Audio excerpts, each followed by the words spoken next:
Good morning and welcome to another Pelham School District Today. I'm Superintendent Bill Furbush, and today we're going to be talking about Special Education Parent Focus Group. And with us to help learn about some of the great things that are happening with this Parent Focus Group and some of the special education things that are happening in Pelham, we have Rhonda Palumbo with us, a parent, and Diane Andrews, also a parent, and we have Dr. Kimberly Lessard, our Director of Student Services, with us today. So we'll get right into the questions, and the first one is, are there any school-family partnerships? And can you explain a little bit about what that is? Sure. So we do have a Pelham Special Education Parent Focus Group that meets monthly, generally on the second Friday of the month at 8 a.m. And that group was started really kind of by the work that Diane and Rhonda did with the previous director, Mary Beth Goodell. So I don't know if you guys want to talk a little bit about kind of how that group formed and... So it started probably in 2014, maybe. It was quite a while ago. And honestly, it started because we were having issues with the preschool. And a group of parents had gotten together they really wanted to discuss their concerns with the superintendent at the time. And that group did a lot of work to make things better in the preschool.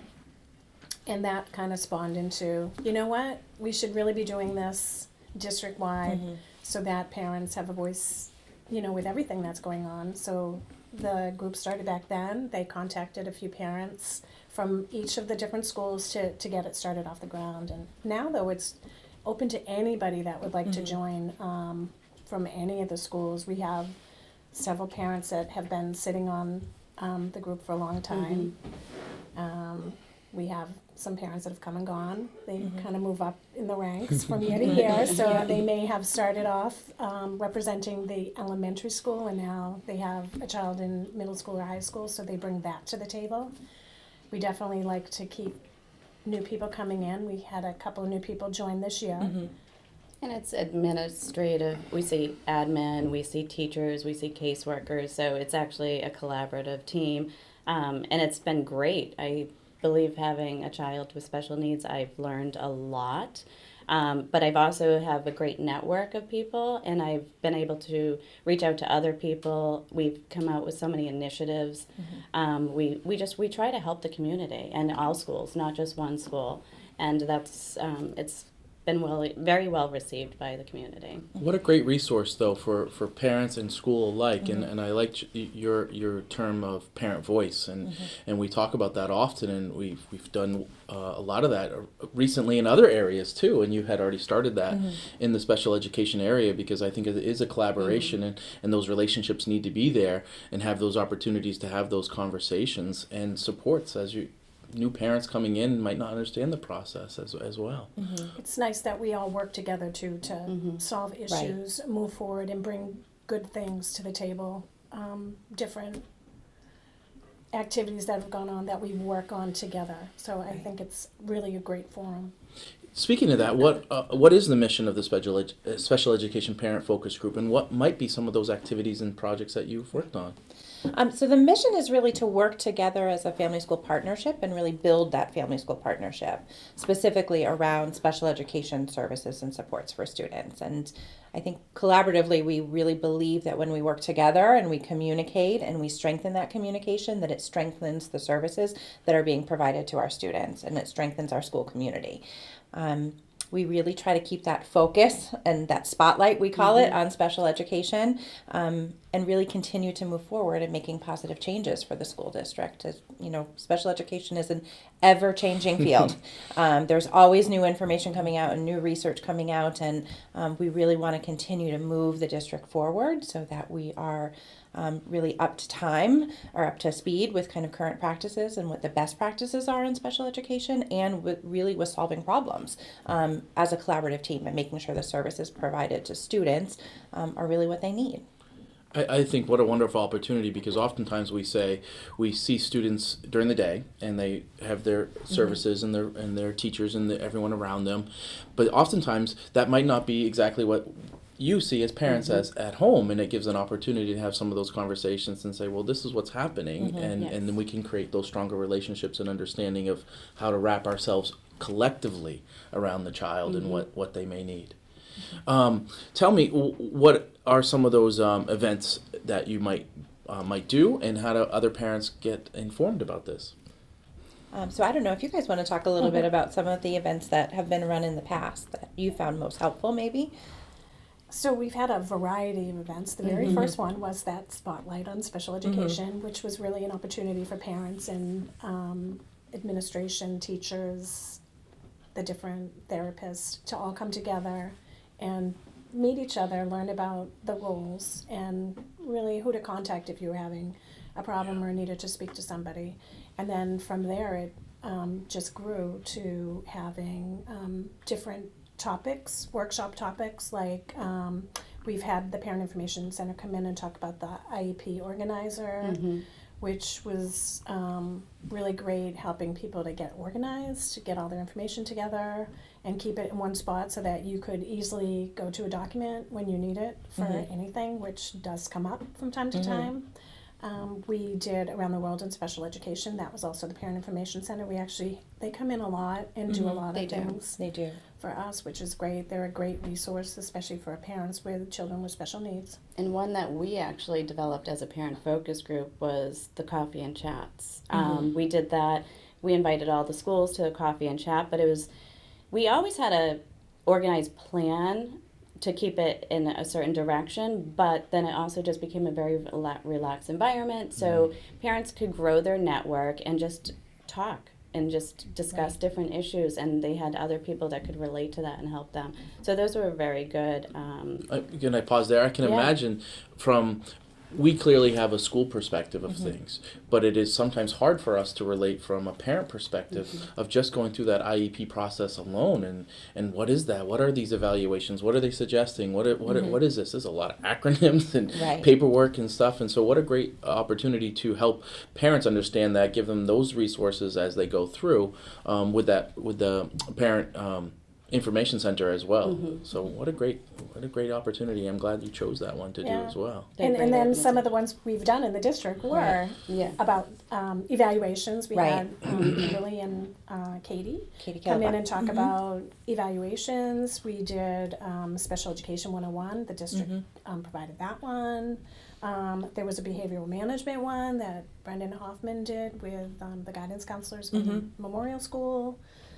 Adolescent development. I can't remember who did that. Dr. Phil Robbins came in to do a training on adolescent development, kind of what's typical, what can you expect from your teenager, and maybe what are some warning signs that you should be on the lookout for, and what kinds of resources were available should those arise for you and your family. But to bridge on that, that was adolescent development, which everyone was invited. We have a spotlight on special education, but we actually do bridge that to atypical children.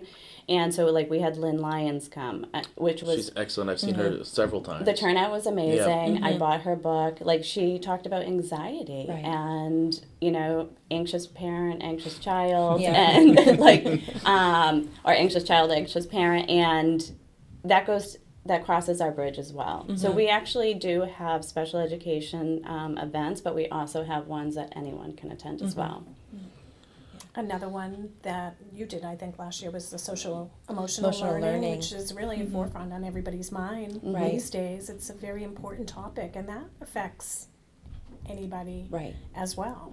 So that was a really good one. It was open to everybody. It was open to everyone. We even had state representatives coming into that one to kind of hear about the work that we were doing here in Pelham with social-emotional learning. So that was really exciting to see. And I actually really enjoyed that one as well. And I guess my biggest question is, because I enjoyed it so much and I love the initiatives in all the schools, so what are the initiatives going forward into the schools with that? For social-emotional learning, so every school is really at a different point. It's interesting, we just had a team from Bedford School District coming to visit our team yesterday.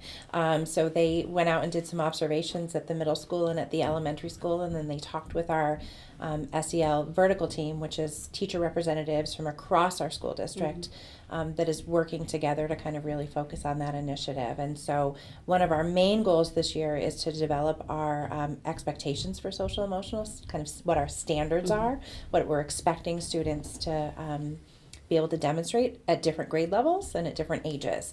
So that's one of the main pieces right now that we're working on, but in each school they're working on different aspects. So the elementary school is really focusing on what a morning meeting that is driven by social emotional learning. So they're working on skills such as communication and collaboration and good listening skills and engaging with peers.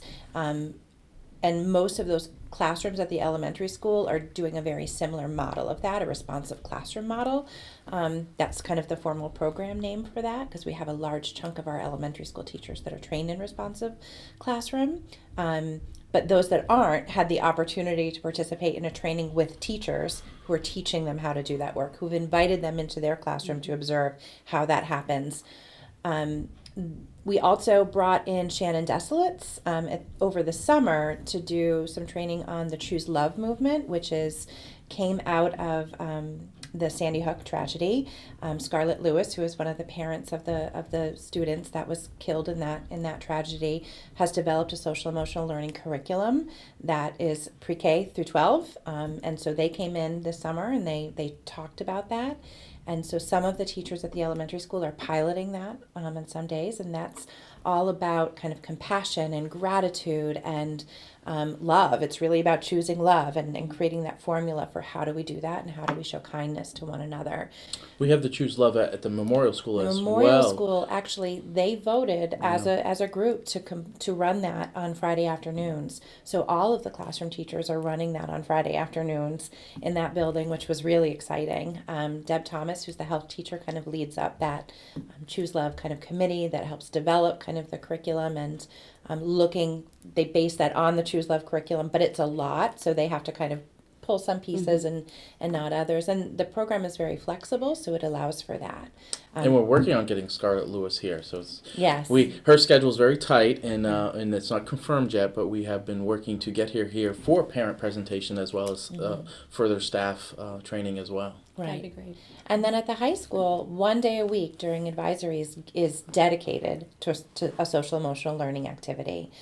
So they have created their own kinds of activities, their grade level curriculum that are based around keywords that connect to the social emotional learning competencies.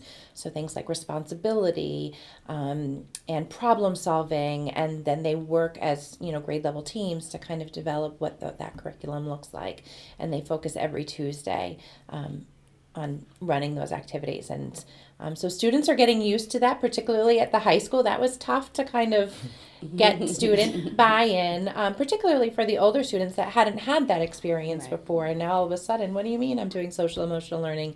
But as kids have kind of come through the middle school, and so we're starting to see a lot more buy-in because they're used to it. They've done those activities at the middle school, and this is kind of what their advisory was built around.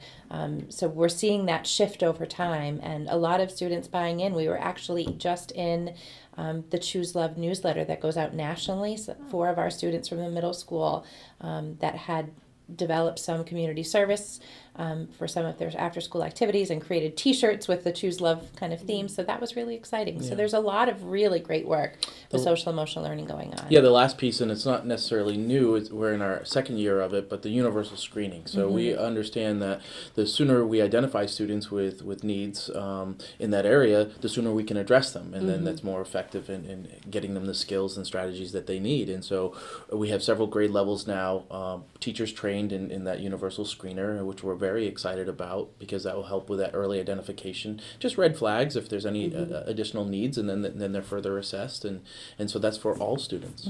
Yeah. Yeah, I think that's very helpful because we do go to different things, but it's nice to know because having a high school student and a middle school student, I don't necessarily get all the information that I need as a parent.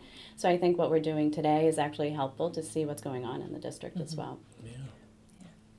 So I did want to mention one other event that's actually upcoming that we're really excited about. So we had a special education consultation probably 2 years ago now that was kind of helping us to identify what our strengths and our needs were. And one of the things that really came out of that and came out of the input, a lot of the input from the parent focus group was we really wanted just to continue to strengthen relationships because we feel it's really important when everyone is sitting at the table that we know that we all care about the child that we're talking about, that they're sitting really at the center of the table in all of our discussions.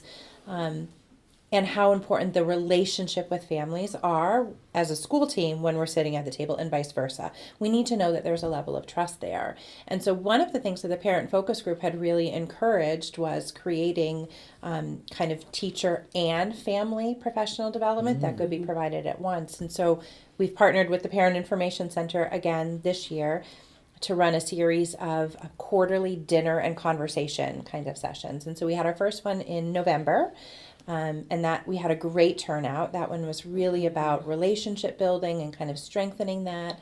And we have our second dinner and conversation coming up on January 28th from 5:30 to 7:30. And this one is more geared towards having some of those difficult conversations and how do we ask the right questions, because that's feedback that we've gotten from parents is it's hard to come to the table when you're in disagreement with something, or it's hard to come to the table when you're upset about something. And to always feel like your message is heard. And from the school's perspective, I know our teachers tend to get very uncomfortable sometimes in those situations because, of course, they don't want families to be unhappy with the work that they're doing. They are trying really hard, but they sometimes have to have those difficult conversations as well. And we really need to build some skill set to be able to kind of have a better understanding of every perspective at the table.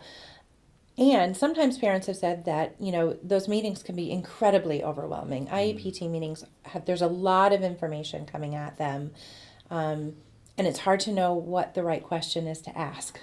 And so this strategy of learning how to ask the right question is a really important strategy that I think will be really helpful both for school teams and for families. So we're really excited about that upcoming conversation that will occur again on January 28th from 5:30 to 7:30. What a great way, though, instead of just having the traditional professional development that staff might go through, or even Parent Information Center, and here's the parent perspective, that sometimes could create this adversity, like we're on two different sides, Right. when in reality we're collaboration. And I think understanding each other's perspective and understanding the process, I think, is what a great idea Right. to do that. And I'm glad that it had such a great turnout Yeah. the first one, and I expect the second one will have just as good a Yeah, I think turnout. we're hopeful. Yeah, and dinner is provided. Yes. It's And it's a actually good dinner. prepared Yeah. by the district, and it was great Yes. last time. So I'm expecting it to be just as good or better. And what's the date Yes. again on that? It is January 28th from 5:30 to 7:30. And how would someone RSVP, or how would they?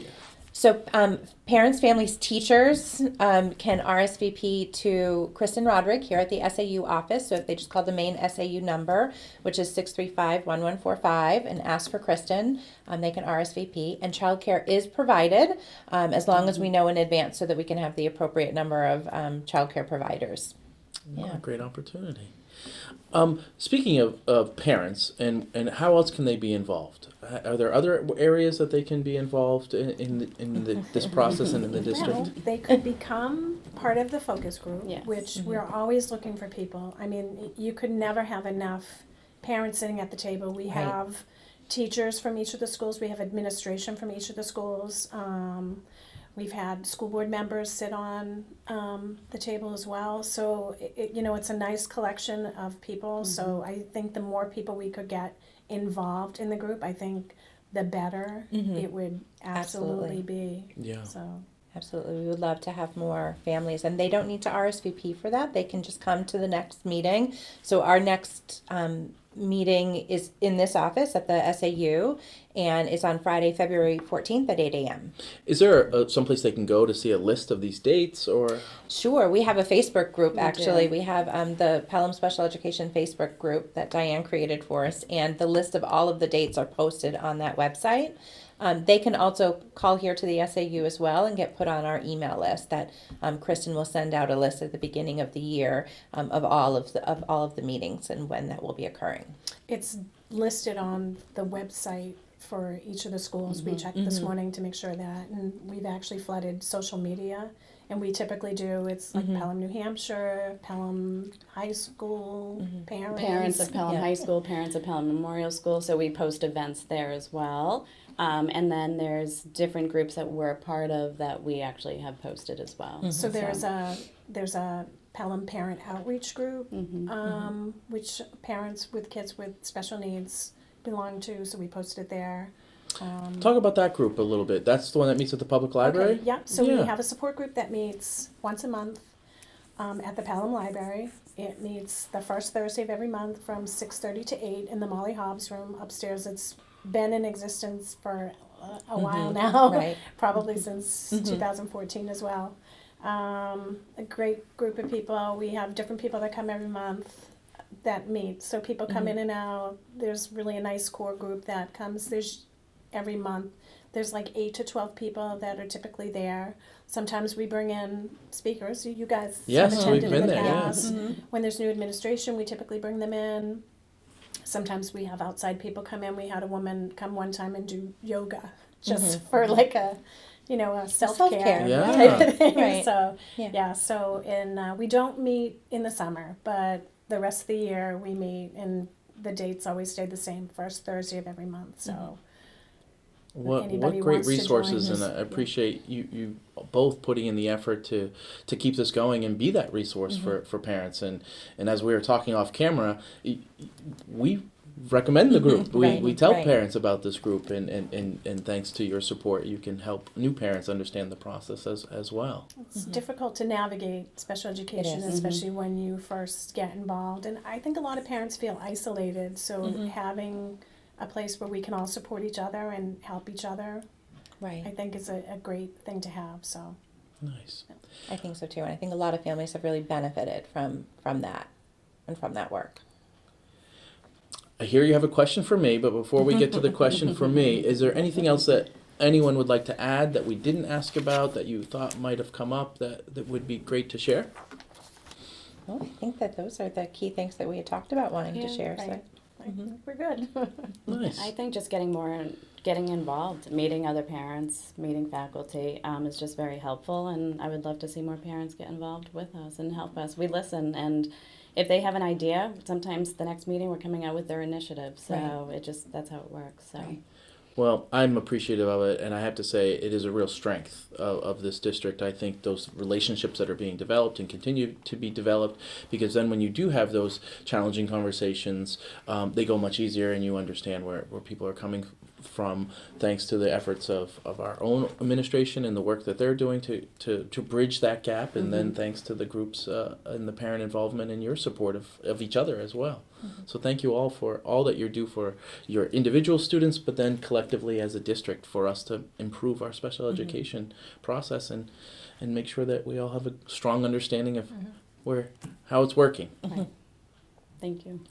Now you have a question of me. Yes, we do. Go ahead, So we wanted to know what you see as areas of strength for Pelham for special education, and also areas of weakness. Okay, so I'll start off with the weakness. Clearly there's always areas to identify and what we need to continue to work on and continue to improve. And I think you see that through different things that are happening. We had an audit not too long ago, and I think from that we got a lot of great information. And then last year being my first year, I had an opportunity to assess a lot of different things and have a lot of different conversations and be part of different experiences with different parents and so forth. And so some of the things that I think is important is the IEP quality itself. And so that was one of the things that kept coming up, both from special education staff needing more training in how to write them appropriately, and then also our regular ed staff and how do I implement this. And so if I can't read this, if I don't quite understand what's in it, or if there's too much in it, and it's just like, look, then we're setting everyone up for failure too. So that was one thing that came to the forefront, is that the IEP writing and implementation was one of the areas that we needed to go through. And so we set up some reviews of IEPs, and we're setting up different trainings for staff and how to write them, and then also then working with regular ed staff to make sure that they know how to interpret them, because it's not just a special education teacher, it's again that collaboration with all the adults that are surrounding these students, and so we all have to work together. So that's one area that we have definitely been working on. The other one is instruction. Instruction is probably the key to most things, right? And reading and math are two of the areas that we're really focusing on. And what are key strategies to improve that instruction when we're working with students in small groups or one-on-one or even in the inclusive setting? How do we make sure that instruction is quality. So reading and math came up as areas that we need further training in, and so we are definitely doing further training in those areas to improve that instruction. The other time is, you probably have heard, I'm going to talk budget because that's one of my responsibilities. And we've been very fortunate in some gains last year, and I anticipate some gains coming forth. I'll talk about this year. Right now we have in the budget 2 full-time administrators, special education administrators, one for Memorial School and one for the high school, and a part-time one for the elementary school. We recognized that our administrators were doing double duty, and they were working really hard and facilitating meetings and making sure, overseeing the special education staff. But as you know better than anyone, that area requires a level of training and understanding. It is very different than being an assistant principal versus having special education responsibilities. It's another whole skill set. And I think our staff has done a wonderful job, but that's not necessarily their passion. That's not necessarily where their training background is. And so we needed, both our teachers needed more attention and more supports and to rely on someone who understands that process.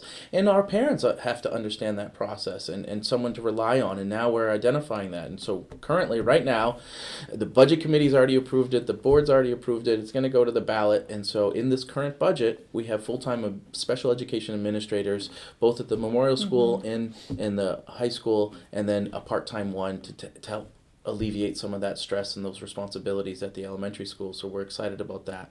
The other thing that's still currently in this budget is a speech path.